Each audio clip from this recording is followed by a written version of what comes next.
ओम कृष्णाय वासुदेवाय हरये परमात्मने प्रणतः क्लेशनाशाय गोविंदाय नमो नमः।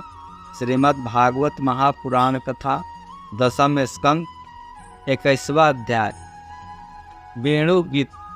श्री सुखदेव जी कहते हैं, परिचित, शरद ऋतु के कारण वह वन बड़ा सुंदर हो रहा था। जल निर्मल था और जलाशय में खिले हुए कमलों की सुगंध से सनकर वायु मंद मंद चल रही थी। भगवान श्री कृष्ण ने गौओं और ग्वाल बालकों के साथ उस वन में प्रवेश किया। सुंदर सुंदर पुष्पों से परिपूर्ण हरी हरी वृक्ष पंक्तियों में मतवाले भंवरे स्थान स्थान पर गुनगुना रहे थे और तरह तरह के पक्षी झुंड के झुंड अलग अलग कलरव कर रहे थे, जिससे उस वन के सरोवर, नदियाँ और पर्वत सब के सब गूंजते रहते थे। मधुपति श्री कृष्ण ने बलराम जी और ग्वाल बालकों के साथ उसके भीतर घुसकर गौओं को चराते हुए अपनी बांसुरी पर बड़ी सुंदर तान छेड़ी। श्री कृष्ण के वह बंसी ध्वनि भगवान के प्रति प्रेम भाव को, उनके मिलन की आकांक्षा को जगाने वाली थी। उसे सुनकर गोपियों का हृदय प्रेम से परिपूर्ण हो गया। वे एकांत में अपनी सखियों से उनके रूप, गुण और बंसी ध्वनि के प्रभाव का वर्णन करने लगी। ब्रज की गोपियों ने बंसी ध्वनि का माधुर्य आपस में वर्णन करना चाहा तो अवश्य, परंतु बंसी का स्मरण होते ही उन्हें श्री कृष्ण की मधुर चेष्टाओं की प्रेम पूर्ण चितवन, भावों के इशारे और मधुर मुस्कान आदि की याद हो आई। उनकी भगवान से मिलने की आकांक्षा और बढ़ गई। उनका मन हाथ से निकल गया। वे मन ही मन वहां पहुंच गए जहां श्री कृष्ण थे। अब उनकी वाणी बोले कैसे, वे उनके वर्णन में असमर्थ हुए। वे ही मन देखने लगे कि श्री कृष्ण ग्वाल बालकों के साथ वृंदावन में प्रवेश कर रहे हैं। उनके सिर पर मोर पिच्छ है और कानों पर कनेर के पीले पीले पुष्प, शरीर पर सुनहला पीताम्बर और गले में 5 प्रकार के सुगंधित पुष्पों की बनी वैजयंती माला है। रंगमंच पर अभिनय करते हुए श्रेष्ठ नट का सा क्या सुंदर वेश है। बांसुरी के छिद्रों को वे अपने अधरा मृत से भर रहे हैं। उनके पीछे पीछे ग्वाल बाल उनकी लोक पावन कीर्ति का गान कर रहे हैं। इस प्रकार वैकुंठ से भी श्रेष्ठ वह वृंदावन धाम उनके चरण चिन्हों से और भी रमणीय बन गया है। परिचित, यह बंसी ध्वनि जड़ चेतन समस्त भूतों का मन चुरा लेती है। गोपियों ने उसे सुना और सुनकर उनका वर्णन करने लगी। वर्णन करते करते वे तन्मय हो गई और श्री कृष्ण को पाकर आलिंगन करने लगी। गोपियां आपस में बातचीत करने लगी। अरे सखी, हमने तो आंख वालों के जीवन की और उनकी आंखों की बस यही इतनी से ही सब सफलता समझती हैं, और तो हमें कुछ मालूम ही नहीं वह कौन सा लाभ है। वह यह नहीं, जब श्याम सुंदर श्री कृष्ण और गौर सुंदर बलराम ग्वाल बालकों के साथ गाय को हाँककर वन में ले जा रहे हो या लौटाकर ब्रज में ला रहे हो, उन्होंने अपने अधरों पर मुरली धर रखी हो और प्रेम भरे तीक्ष्ण चितवन से हमारी ओर देख रहे हैं, उस समय उनकी मुख माधुरी का पान करती रहे। अरे सखी, जब वे आम की नई नई कोपले, मोरों के पंख, फूलों के गुच्छ, रंग बिरंगे कमल और कुमुद की मलाएं धारण कर लेते हैं, श्री कृष्ण के सांवरे शरीर पर पीताम्बर और बलराम के गोरे शरीर पर नीलांबर फहराने लगता है, तब उनका वेश बड़ा ही विचित्र बन जाता है। ग्वाल बालकों की गोष्ठी में वे दोनों बीचों बीच बैठ जाते हैं और मधुर संगीत की तान छेड़ देते हैं। मेरी प्यारी सखी, उस समय ऐसा जान पड़ता है मानो 2 चतुर नट रंग मंच पर अभिनय कर रहे हो। मैं क्या बताऊं, उस समय उनकी कितनी शोभा होती है। अरे गोपियों, यह वेणु पुरुष जाति का होने पर भी पूर्व जन्म में न जाने कौन सा साधन भजन कर चुका है कि हम गोपियों की अपनी संपत्ति दामोदर के अधरों की सुधा स्वयं भी इस प्रकार पिए जा रहा है कि हम लोगों के लिए थोड़ा सा भी रस शेष नहीं रहेगा। इस वेणु को अपने रस से सींचने वाले हर दुनिया आज कमलों के मिस रोमांचित हो रही है और अपने वंश में भगवत प्रेमी संतानों को देखकर श्रेष्ठ पुरुषों के समान वृक्ष भी इसके साथ अपना संबंध जोड़कर आंखों से आनंद आंसू बहा रहे हैं। अरे सखी, ये वृंदावन वैकुंठ लोक तक की पृथ्वी के कीर्ति का विस्तार कर रहा है, क्योंकि यशोदा नंदन श्री कृष्ण के चरण कमलों के चिन्हों से यह चिन्हित हो रहा है। हे सखी, जब श्री कृष्ण अपनी मुनि जन मोहनी मुरली बजाते हैं तब मोर मतवाले होकर उसकी ताल पर नाचने लगते हैं। यह देखकर पर्वत की चोटियों पर विचरने वाले सभी पशु पक्षी चुपचाप शांत होकर खड़े हो जाते हैं। अरे सखी, जब प्राण वल्लभ श्री कृष्ण विचित्र वेश धारण करके बांसुरी बजाते हैं तब मूढ़ बुद्धि वाली ये हरनिया भी बंसी के तान सुनकर अपने पति कृष्णसार मृगों के साथ नंद नंदन के पास चली आती है और अपनी प्रेम भरी बड़ी बड़ी आंखों से उन्हें निहारने लगती है। निरक्ति क्या, अपनी कमल के समान बड़ी बड़ी आंखों से श्री कृष्ण के चरणों पर निछावर कर देती है और श्री कृष्ण के प्रेम भरी चितवन के द्वारा किया हुआ अपना सत्कार स्वीकार करती है। वास्तव में उनका जीवन धन्य है। हम वृंदावन की गोपी होने पर भी इस प्रकार उन पर अपने को निछावर नहीं कर पाती। हमारे घर वाले कुड़ने लगते हैं, कितनी विडंबना है। अरे सखी, हरनियों की तो बात ही क्या है, स्वर्ग की देवियां और जब युवतियों को आनंदित करने वाले सौंदर्य और शील के खजाने श्री कृष्ण को देखती है और बांसुरी पर उनके द्वारा गाया हुआ मधुर संगीत सुनती है, तब उनके चित्र विचित्र आलाप सुनकर वे अपने विमान पर ही सुध-बुध खो बैठती है, मूर्छित हो जाती है। यह कैसे मालूम हुआ सखी?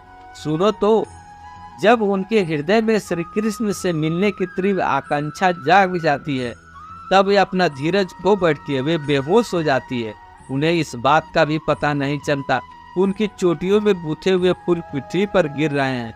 यहाँ तक कि उन्हें अपने साड़ी का भी पता नहीं रहता, वो कमर से खिसक कर जमीन पर गिर जाती है।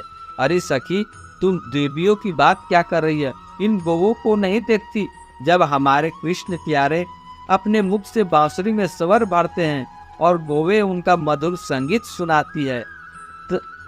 सुनती है, तब वे अपनी दोनों कानों के दोनों संभाल लेती है, खड़े कर लेती है और मानो उनमें अमृत पी रही हो, इस प्रकार उसी संगीत का रस लेने लगती है। ऐसा क्यों होता है सखी? अपने नेत्रों के द्वार से श्याम सुंदर को हृदय में ले जाकर वे उन्हें वहीं विराजमान कर देती है और मन मन उनका आलिंगन करती है। देखती नहीं हो, उनके नेत्रों के आनंद के आंसू छलकने लगते हैं और उनके बछड़ों की तो दशा ही निराली हो जाती है। यद्यपि गायों के थनों से अपने आप दूध झरता रहता है, वे जब दूध पीते पीते अचानक ही बंसी ध्वनि सुनते हैं तब मुंह में लिया हुआ दूध का भी घूंट न उगल पाते हैं न निगल पाते हैं। उनके हृदय में भी होता है भगवान का संस्पर्श और नेत्रों पे छलकते होते हैं आनंद के आंसू। वे ज्यों के त्यों ठिठक रहे हैं। अरे सखी, गौवे और बछड़े तो हमारे घर की ही वस्तु है, उनकी बात तो जाने दो। वृंदावन के पक्षियों को तुम नहीं देखती हो, उन्हें पंछी कहना भी भूल है। सच पूछो तो उनमें से अधिकांश बड़े बड़े ऋषि मुनि हैं। वे वृंदावन के सुंदर सुंदर वृक्षों की नई नई मनोहर कोपलों वाली डालियों पर चुपचाप बैठ जाते हैं और आंखें बंद नहीं करते। निर्मेष नयनों से श्री कृष्ण के रूप माधुरी और प्यार भरी चितवन देख देख कर निहाल होते रहते हैं तथा कानों से सब प्रकार के शब्दों को छोड़कर केवल उन्हीं की मोहनी बाणी और बंसी का त्रिभुवन मोहन संगीत सुनते रहते हैं। मेरी प्यारी सखी, उनका जीवन कितना धन है। अरे सखी, देवताओं, गौ और पक्षियों की बात क्यों करती हो? वे तो चेतन है, इन जड़ नदियों को नहीं देखती। इनमें जो भंवर दिख रहे हैं उनसे इनके हृदय में श्याम सुंदर से मिलने की तीव्र आकांक्षा पता चलता है। उसके वेग से ही तो इनका प्रवाह रुक गया है। इन्होंने भी प्रेम स्वरूप श्री कृष्ण की बंसी ध्वनि सुन लिए। देखो देखो, ये अपनी तरंगों के हाथों से उनके चरण पकड़कर कमल के फूलों का उपहार चढ़ा रही है और उनका आलिंगन कर रही है, मानो उनके चरणों पर अपना हृदय ही निछावर कर रही है। अरे सखी, ये नदियाँ तो हमारी पृथ्वी की, हमारे वृंदावन की वस्तुएं हैं। तनिक इन बादलों को भी तो देखो, जब वे देखते हैं कि ब्रज राजकुमार श्री कृष्ण और बलराम जी ग्वाल बालकों के साथ धूप में गौवे चरा रहे हैं और साथ साथ बांसुरी भी बजाते जा रहे हैं, तब उनके हृदय में प्रेम उमड़ आता है। वे उनके ऊपर मंडराने लगते हैं और वे श्यामगन अपने सखा घनश्याम के ऊपर अपने शरीर को ही छाता बनाकर तान देते हैं। इतना ही नहीं सकी, वे जब उन पर नन्ही नन्ही फूलों की वर्षा करने लगते हैं, तब ऐसा जान पड़ता है कि वे उनके ऊपर सुंदर सुंदर श्वेत कुसुम चढ़ा रहे हैं। नहीं सकी, उनके बहाने वे तो अपना जीवन ही निछावर कर देते हैं। अरे बट हम तो वृंदावन की इन बिल्लियों को ही धन और कीर्ति मानती है। ऐसा क्यों सखी? इसलिए कि इनके हृदय में बड़ा प्रेम है। जब ये हमारे कृष्ण प्यारे को देखती हैं, तब उनके हृदय में भी उनसे मिलने की तीव्र आकांक्षा जाग उठती है। उनके हृदय में भी प्रेम की व्याधि लग भी जाती है। उस समय ये क्या उपाय करती है, यह भी सुन लो। हमारे प्रियतम की प्रियसी गोपिया अपने वक्ष स्थलों पर जो केसर लगाती है, वह श्याम सुंदर को चरणों में लगी होती है, और वे जब वृंदावन के घास पात पर चलते हैं, तब उनमें भी लग जाती है। ये सौभाग्यवती भिलनिया उन्हें उन तिनकों पर से छुड़ाकर अपने स्तनों और मुखों पर मल लेती है। इस प्रकार अपने हृदय की प्रेम पीड़ा शांत करती है। अरे गोपियों, यह गिरिराज गोवर्धन तो भगवान के भक्तों में बहुत ही श्रेष्ठ है, धन्य है। इसके बाद देखते नहीं हो, हमारे प्राण बल्लभ श्री कृष्ण और नैनाभिराम बलराम के चरण कमलों का स्पर्श प्राप्त करके ये कितना आनंदित रहता है। इसके भाग्य की सराहना कौन करे।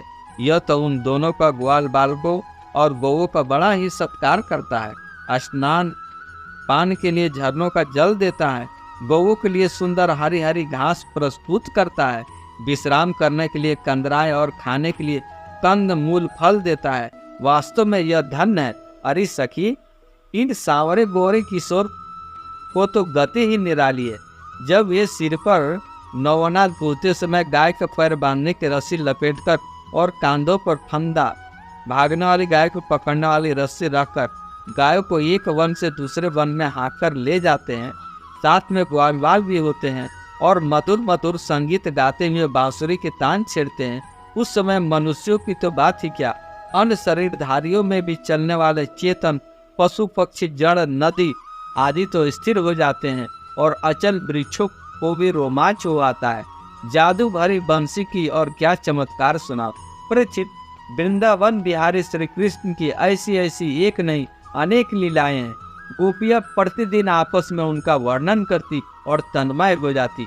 भगवान की लीलाएं उनके हृदय में स्फुरित होने लगती। शेष अगले अंक में। राधे राधे। जय जय श्री राधे, जय जय श्री राधे, जय जय श्री राधे।